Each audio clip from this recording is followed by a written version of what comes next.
Atomic Habits by James Clear. Introduction. My story.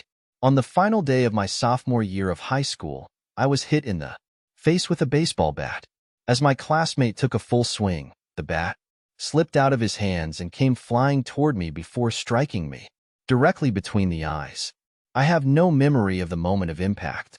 The bat smashed into my face with such force that it crushed my nose into a distorted U-shape. The collision sent the soft tissue of my brain slamming into the inside of my skull. Immediately, a wave of swelling surged throughout my head.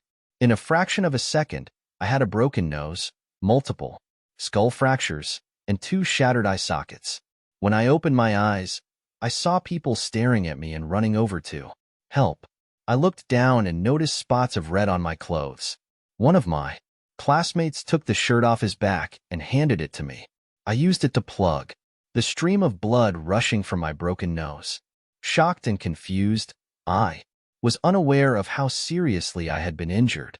My teacher looped his arm around my shoulder, and we began the long walk to the nurse's office, across the field, down the hill, and back into school. Random hands touched my sides, holding me upright.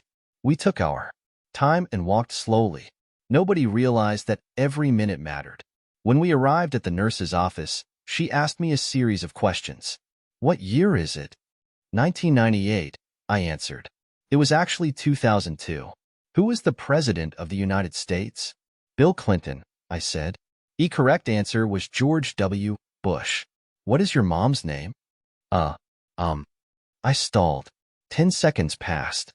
"Patty," I said casually, ignoring the fact that it had taken me 10 seconds to remember my own mother's name. That is the last question I remember.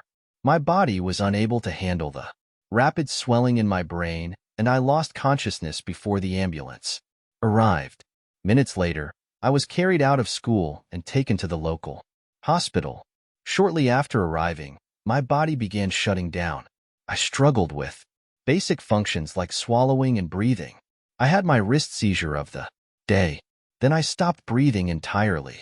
As the doctors hurried to supply me with oxygen, they also decided the local hospital was unequipped to handle the situation and ordered a helicopter to fly me to a larger hospital emergency room doors and toward the helipad. Across the street, the stretcher rattled on a bumpy sidewalk as one nurse pushed me along while another pumped each breath into me by hand. My mother, who had arrived at the hospital a few moments before, climbed into the helicopter beside me. I remained unconscious and unable to breathe on my own as she held my hand during the ride. While my mother rode with me in the helicopter, my father went home to check on my brother and sister and break the news to them. He choked back tears as he explained to my sister that he would miss her 8th grade graduation ceremony that night. After passing my siblings off to family and friends, he drove to Cincinnati to meet my mother. When my mom and I landed on the roof of the hospital, a team of nearly 20 doctors and nurses sprinted onto the helipad and wheeled me into the trauma unit. By this time, the swelling in my brain had become so severe that I was having repeated post-traumatic seizures. My broken bones needed to be XED, but I was in no condition to undergo surgery. After yet another seizure, my 3rd of the day, I was put into a medically induced coma and placed on a ventilator. My parents were no strangers to this hospital. 10 years earlier, they had entered the same building on the ground after my sister was diagnosed with leukemia at age 3. I was at the time. My brother was just 6 months old. After 2.5 years of chemotherapy treatments, spinal taps, and bone marrow biopsies, my little sister finally walked out of the hospital happy, healthy, and cancer-free. And now, after 10 years of normal life, my parents found themselves back in the same place with a different child. While I slipped into a coma, the hospital sent a priest and a social worker to comfort my parents. It was the same priest who had met with them a decade earlier. On the evening they found out my sister had cancer. As day faded into night, a series of machines kept me alive. My parents slept restlessly on a hospital mattress. One moment they would collapse from fatigue, the next they would be wide awake with worry. My mother would tell me later, it was one of the worst nights I've ever had. My recovery, mercifully, by the next morning my breathing had rebounded to the point where the doctors felt comfortable releasing me from the coma. When I finally regained consciousness, I discovered that I had lost my ability to smell. As a test, a nurse asked me to blow my nose and sniff an apple juice box. My sense of smell returned, but, to everyone's surprise, the act of blowing my nose forced air through the fractures in my eye socket and pushed my blue eye outward. My eyeball bulged out of the socket, held precariously in place by my eyelid, and the optic nerve attaching my eye would gradually slide back into place as the air seeped out, but it was hard to tell how long this would take.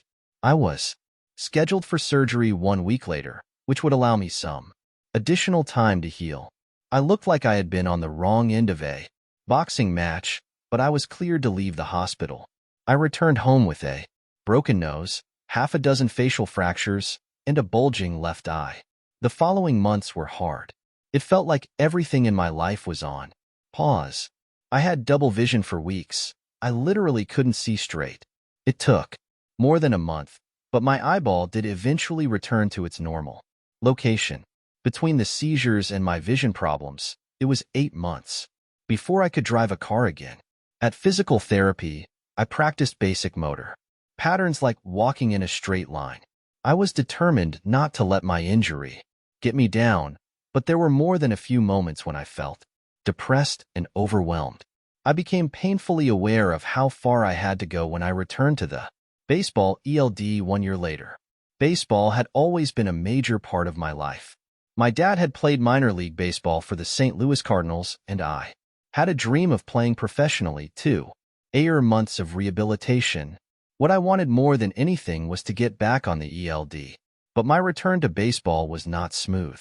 When the season rolled around, I was the only junior to be cut from the varsity baseball team. I was sent down to play with the sophomores on junior varsity. I had been playing since age 4, and for someone who had spent so much time and effort on the sport, getting cut was humiliating. I vividly remember the day it happened. I sat in my car and cried as I ipped through the radio, desperately searching for a song that would make me feel better.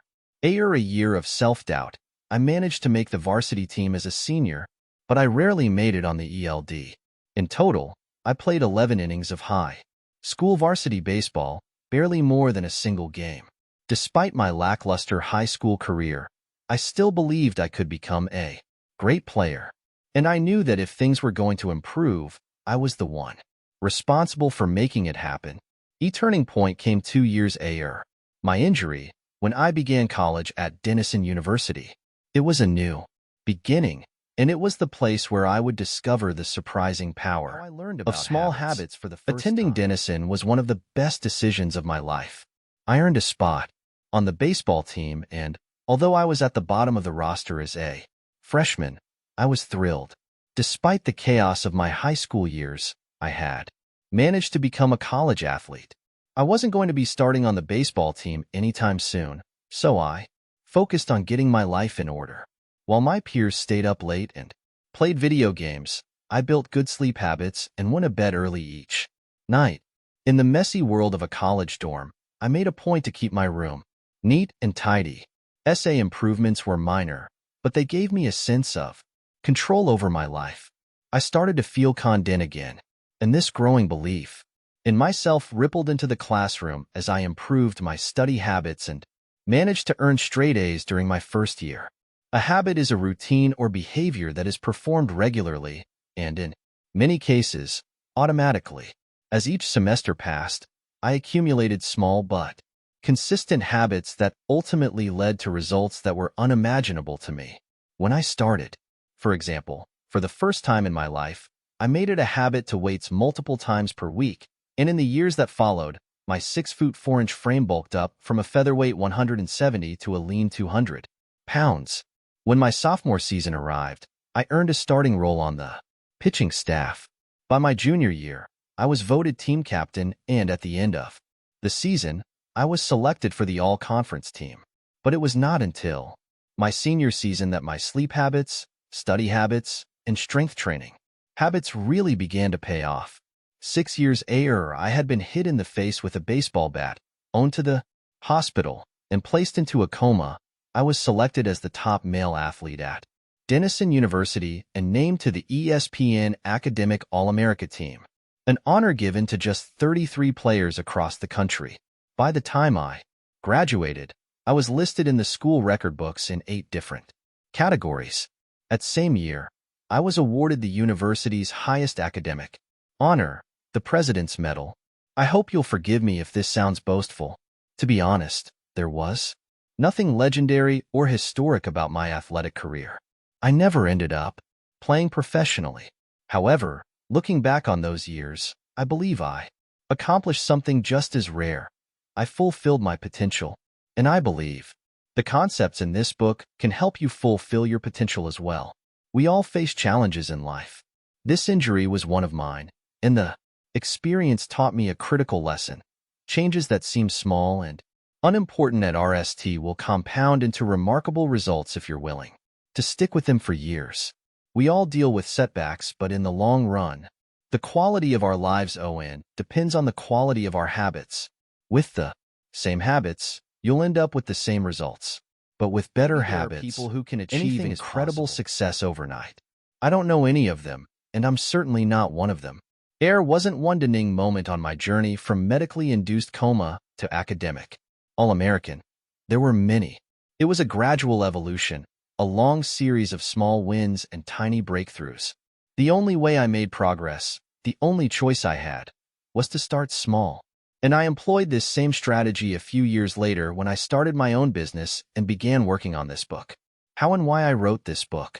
In November 2012, I began publishing articles at jamesclear.com.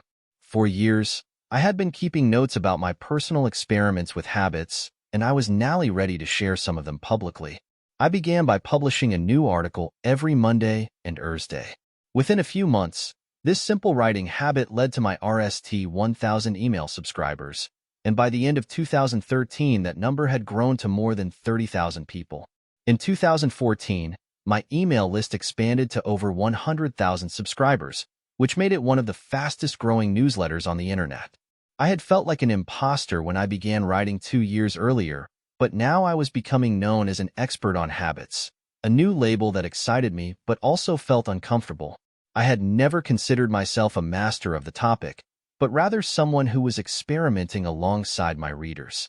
In 2015, I reached 200,000 email subscribers and signed a book deal with Penguin Random House to begin writing the book you're reading now. As my audience grew, so did my business opportunities. I was increasingly asked to speak at top companies about the science of habit formation, behavior change, and continuous improvement. I found myself delivering keynote speeches at conferences in the United States and Europe. In 2016, my articles began to appear regularly in major publications like Time, Entrepreneur, and Forbes. Incredibly, my writing was read by over 8 million people that year. Coaches in the NFL, NBA, and MLB began reading my work and sharing it with their teams. I launched the Habits Academy, which became the premier training platform for organizations and individuals interested in building better habits in life and work. Fortune 500 companies and growing startups began to enroll their leaders and train their staff. In total, over 10,000 leaders, managers, coaches, and teachers have graduated from the Habits Academy, and my work with them has taught me an incredible amount about what it takes to make habits work in the real world. As I put the finishing touches on this book in 2018, jamesclear.com is receiving millions of visitors per month and nearly have 100,000 people subscribe to my weekly email newsletter, a number that is so far beyond my expectations when I began that I'm not even sure what to think of it. How this book will benefit you. The entrepreneur and investor Naval Ravikant has said, "To write a great book, you must first become the book." I originally learned about the ideas mentioned here because I had to live them. I had to rely on small habits to rebound from my injury, to get stronger in the gym, to perform at a high level on the ELD, to become a writer, to build a successful business, and simply to develop into a responsible adult. Small habits helped me fulfill my potential. And since you picked up this book, I'm guessing you'd like to fulfill yours as well. In the pages that follow, I will share a step-by-step plan for building better habits, not for days or weeks, but for a lifetime. While science supports everything I've written, this book is not an academic research paper. It's an operating manual. You'll ND wisdom and practical advice front and center as I explain the science of how to create and change your habits in a way that is easy to understand. Biology, neuroscience, philosophy, psychology, and more have been around for many years. What I offer you is a synthesis of the best ideas smart people figured out a long time ago, as well as the most compelling discoveries scientists have made recently. My contribution, I hope, is to ND the ideas that matter most and connect them in a way that is highly actionable. Anything wise in these pages you should credit to the many experts who preceded me. Anything foolish, assume it is my error. The backbone of this book is my four-step model of habits: cue, craving, response, and reward, and the 4 laws of behavior change that evolve out of these steps. Readers with a psychology background may recognize some of these terms from operant conditioning, which was first proposed as stimulus, response, reward by B.A.F. Skinner in the 1930s and has been popularized more recently as cue, routine, reward, and E-Power of Habit by Charles Duhigg. Behavioral scientists like Skinner realized that if you offered the right reward or punishment, you could get people to act in a certain way. But while Skinner's model did an excellent job of explaining how external stimuli influenced our habits, it lacked a good explanation for how our thoughts, feelings, and beliefs impact our behavior. Internal states, our moods and emotions, matter, too. In recent decades, scientists have begun to determine the connection between our thoughts, feelings, and behavior. His research will also be covered in these pages. In total, the framework I offer is an integrated model of the cognitive and behavioral sciences. I believe it is one of the first models of human behavior to accurately account for both the influence of external stimuli and internal emotions on our habits. While some of the language may be familiar, I am confident that the details and the applications of the 4 laws of behavior change will offer a new way to think about your habits.